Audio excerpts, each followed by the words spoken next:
నమస్కారం సార్. నమస్తే సార్, ఏపీలో వైసీపీ కార్యాలయాలపైన దాడులు మనం చూస్తున్నాం సార్. అన్నింటినీ కూడా కూల్చివేస్తూ వస్తున్నారు. మరి దీని పట్ల వాళ్ళు కోర్టుకు వెళ్ళారు కదా, మరి కోర్టు రియాక్ట్ అయిందా? ఏ విధంగా రియాక్ట్ అయింది? మరి ఆపేస్తున్నారా కూల్చివేతని లేదా సార్? వైసీపీ కార్యాలయాల కూల్చివేత అనేది మొదలు పెట్టారు. దాదాపు 26 జిల్లాల్లో కూడా వైసీపీ కార్యాలయాలను కూల్చేయాలని ఒక ప్రోగ్రామ్ని తీసుకున్నట్టుగా అర్థమవుతుంది. సో గతంలో వైసీపీ అధికారంలోకి వచ్చినప్పుడు కూడా ప్రజావేదికను కూల్చేశారు. అది అక్రమ కట్టడం అని చెప్పారు.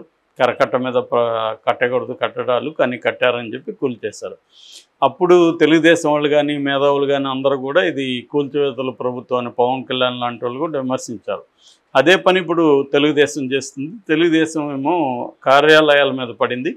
సో ఆల్రెడీ తాడేపల్లిలో ఉన్న కార్యాలయాన్ని కూల్చేసింది, వైజాగ్లో ఉన్నదాన్ని కూడా కూల్చేదానికి ప్రయత్నిస్తుంది. అట్లాగా 10 జిల్లాల్లో ఉన్న వైసీపీ కార్యాలయాలను కూల్చేయడానికి ప్లానింగ్ అనేది జరుగుతుంది.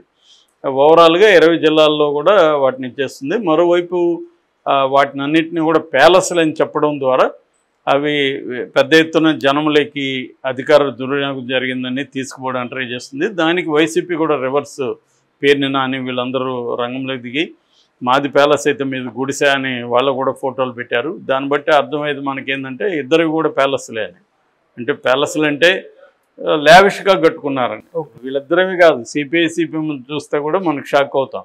లావిష్గా కట్టుంటారు. ఈ మధ్య దీని తర్వాత అందరూ కూడా బీజేపీవి అన్నీ కూడా పెడుతున్నారు. ఇక్కడ మనం కేసీఆర్ది ఎలా ఉందో మనకు తెలుసు, అట్లాగే ఇక్కడ తెలుగుదేశంది బిల్డింగు ఎంత రిచ్చో మనకు తెలుసు. ఆ మధ్య అంతా వాళ్ళు వేరే దానికి రెంట్కి కూడా ఇచ్చారు. మాకు కూడా ఏదో పని ఉంటే అక్కడ ఒక గ్రాఫిక్స్ సంస్థ కూడా రెంట్కి ఉన్నింది అక్కడ తెలుగుదేశం దాంట్లో. అది కట్టిందేమో పేద ప్రజలకి చదువు చెప్తామని ట్రస్ట్ పేరుతో కట్టారు. అది ఎన్టీఆర్ ట్రస్ట్ పేరుతో.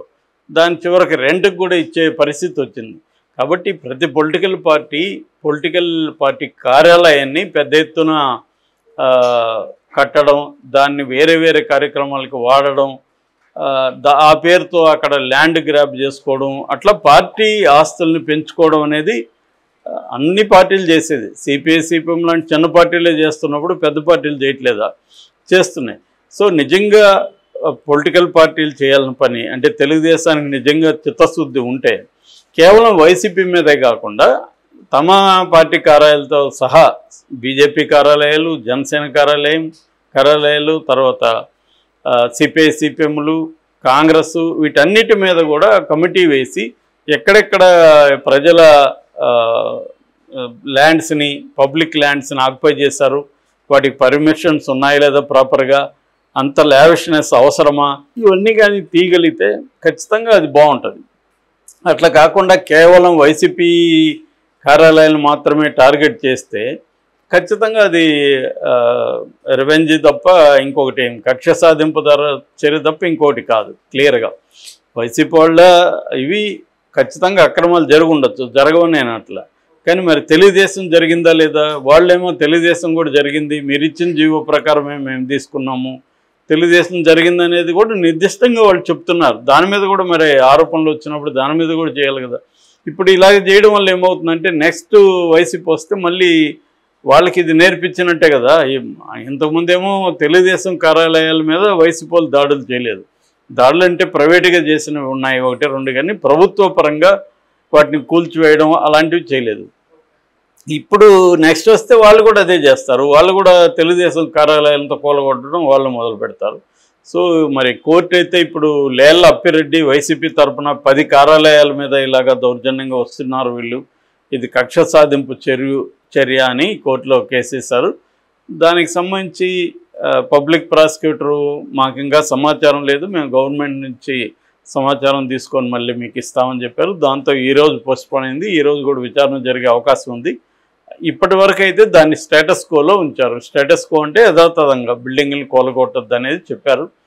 సో ఇప్పుడు కోర్టు ఎలాంటి డెసిషన్ తీసుకుంటుంది అనేది చూడాలి. ఇప్పుడు ఎవరైనా కోర్టులో తెలుగుదేశానికి సంబంధించి కూడా అక్రమాలు ఉన్నాయని కోర్టులో ఎవరైనా పిటిషన్ వేస్తారనేది కూడా చూడాలి. ఎందుకంటే గత వైసీపీ వచ్చినప్పుడు తెలుగుదేశం ప్రభుత్వం విపరీతంగా కోర్టుల్లో కేసులు వేసి దాదాపు 300 పైన పబ్లిక్ ఇంట్రెస్ట్ లిటిగేషన్ పిటిషన్లు వేసి ఆ ప్రభుత్వాన్ని ఎటువంటి విధాన నిర్ణయాలు కూడా తీసుకోకుండా కట్టడి చేసింది. మరి ఇప్పుడు వైసీపీ కూడా అదే స్ట్రాటజీ ఫాలో అవుతుందా లేదని చూడాలి మనం. అయితే నేను చాలాసార్లు చెప్పాను, తెలుగుదేశానికి ఉన్న నెట్వర్క్ కానీ, లీగల్ నెట్వర్క్ కానీ, లీగల్ సిస్టమ్ కానీ, కోర్టుల మీద అవగాహన కానీ, న్యాయ వ్యవస్థలో పట్టు కానీ వైసీపీకి 10% కూడా లేదు. కాబట్టి వైసీపీ ఆ స్థాయిలో ఫైట్ చేయాలి. ఇది కూడా అదే తెలుగుదేశం ప్రభుత్వం తెలుగుదేశం వాళ్ళ కార్యాలయాన్ని కూల్చిన గంటకే అక్కడ ఇంకా జేసీబీలు వెళ్ళకముందే వీళ్ళు కోర్టుకు వెళ్ళిపోయిండు. ఇదేమో కూల్చి అంతా తీరిగ్గా 4 రోజుల తర్వాత వెళ్ళారు వీళ్ళు. సో దాన్ని బట్టి అర్థమవుతుంది వీళ్ళ స్పీడ్ ఏంటి, వీళ్ళ నెట్వర్క్ ఏంటి అనేది. సో వీళ్ళైతే కోర్టుకు వెళ్ళడమే కాకుండా రాష్ట్ర వ్యాప్త ఆందోళనలు, పెద్ద ఎత్తున మీడియా హైప్ ఇవన్నీ చేసేసి ఉండేవాడు. ఒక్క వేదిక కూల్చితేనే దాన్ని పెద్ద ఎత్తున చేసేసి బదనాం చేయగలిగారు. వైసీపీకి ఆ నెట్వర్క్స్ లేవు. కాబట్టి వాళ్ళు ఆ మేరకు వాళ్ళు నష్టపోతారు ఏ విషయంలో అయినా. ఎప్పుడైనా ఈక్వల్ సమవుజ్జుతో ఫైట్ చేస్తే నీకు వ్యవహారం వేరే ఉంటుంది. నీకంటే బలవంతుడితో ఫైట్ చేసినప్పుడు నువ్వు ఆ మేరకు నష్టపోతావు. కాకపోతే ఇదేంటంటే లాంగ్ టర్మ్లో వైసీపీ తెలుగుదేశమే రెండు మాత్రమే లేవు. ఇక్కడ ప్రజలు ఉన్నారు. ప్రజలు చాలా అసాధారణ రీతిలో తెలుగుదేశం కూటమికి అధికారం ఇచ్చారు. కాబట్టి వాళ్ళు కూడా ఇవన్నీ గమనిస్తుంటారు. మీడియా ఎంత మ్యానిపులేట్ చేసినా కూడా విషయాలు చేరుతుంటాయి. సో ఇది కూడా కొలగొట్టే ప్రభుత్వం అని కొంతమంది తెలుగుదేశం అభిమానులు కూడా బాధపడుతున్నారు. వీళ్ళకి ఇచ్చిన ఇది ఉంది, వీళ్ళకి హామీలు ఉన్నాయని. మేబీ హామీలను డైవర్ట్ చేయడానికి కూడా ఇది పనిచేయచ్చు తెలుగుదేశం. ఎందుకంటే హామీలకి డబ్బులు లేవు, జీతాలకే డబ్బులు కష్టం. సో ఇప్పుడు హామీలను ఇమీడియట్గా నెరవేర్చకుండా వీలైనంత పోస్ట్పోన్ చేయాలి. సో ఇప్పుడు బస్సు ఉంది, ఇక్కడ బస్సు ఇమీడియట్గా ఇచ్చారు, ఉచిత బస్సు తెలంగాణలో. వాళ్ళు నెల తర్వాత అంటున్నారు, ఆల్రెడీ నెల అయింది. నెల తర్వాత అంటే ఇంకా అది 2-3 ఏళ్ళు అలా పొడిగిస్తే తర్వాత చూసుకుందాం అనేది. అట్లా ప్రతి పథకాన్ని పొడిగించడం, ప్రతి పథకాన్ని కట్ చేయడం. ఇప్పుడు వాలంటీర్ వ్యవస్థ ఉంది, 10,000 ఇస్తానన్నారు. అసలు వాలంటీర్ వ్యవస్థ ఉందా లేదా కూడా ఇప్పటివరకు దాని మీద ఏం క్లారిఫికేషన్ లేదు. ఆల్రెడీ ఈసారి పెన్షను సచివాలయ ఉద్యోగులు, తర్వాత అంగన్వాడీలు ఎవరెవరో పోయి ఇచ్చేస్తున్నారు. ఒక సిస్టమ్ అనేది ఎవాల్వ్ చేయలేదు. సో క్లియర్గా తెలుగుదేశం హామీలను అయితే నెరవేర్చే పరిస్థితి లేదు. ఎందుకంటే జగన్ చెప్పినట్టుగా 150,000 కోట్లు సంవత్సరానికి అవ్వాలి. ఒకవేళ జగన్ని ఎగ్జాగరేట్ చేసాడు అనుకుంటే మింట్ లాంటి పత్రికలు కూడా అనలైజ్ చేశాయి, 120,000 కోట్లు అయితే అవసరం. మనకి వీళ్ళే మాట్లాడారు కదా గతంలో, 70,000 కోట్లు 80,000 కోట్లు జగన్ సంవత్సరానికి ఇచ్చేస్తున్నాడు, ఇది శ్రీలంక అయిపోతుందని తెలుగుదేశం వాళ్ళే మాట్లాడారు కదా. దానికంటే ఎక్కువ హామీలు ఇచ్చారు కదా. ఇప్పుడు అది ఎవరికైనా కళ్ళ ముందు కనబడదు కదా, ఈ హామీలకి డబ్బులు ఎక్కువ కావాలి. ఆ డబ్బులు ఎక్కడి నుంచి వస్తాయి సోర్సు? ఆల్రెడీ అప్పులు మొదలుపెట్టారు. అప్పులు చేయడం తప్ప ఇప్పటికిప్పుడు సంపద సృష్టిస్తారనేది అది ఎవరైనా నమ్ముంటే అంతకంటే మూర్ఖత్వం లేదు. సంపద సృష్టిస్తానంటే అంతకంటే మూర్ఖత్వం లేదు. సంపద సృష్టించడానికి కూడా టైం పడుతుంది. సో మరి ఈ లోపల ఈ పథకాలు అయితే ఆగవు. సో పథకాల నుంచి డైవర్ట్ చేయడానికి కూడా ఇటువంటి పనులు చేసే అవకాశం ఉంది. ఓన్లీ రెవెన్యూ కాకుండా తమ నుంచి డైవర్ట్ చేయాలంటే ఎనిమిస్ మీద అదే టాక్టిక్స్ రేవంత్ రెడ్డి కూడా ఇక్కడ చేస్తున్నాడు. అంటే ఫోన్ ట్యాపింగ్ అనో అవో ఇవో కేసులు పెట్టి డైవర్ట్ చేస్తూ, దీని మీద ప్రతిపక్షం కూడా ఏమవుతుంది, వీళ్ళు ఇచ్చిన హామీలు నెరవేర్చమని ఫైట్ చేయడం కాకుండా వాళ్ళు తమ మీద దాడులు జరగకుండా చూసుకోవడం, తమ మీద కేసులు పెట్టినప్పుడు దాన్ని ఎదుర్కోవడం, దీనికే ప్రతిపక్ష టైం సరిపోతుంది. అంటే ప్రతిపక్షాన్ని ఫుల్గా డిఫెన్స్ లేక నెట్టేస్తే తమకు మీద అఫెన్స్ అనేది ఎవరు చేయలేరు.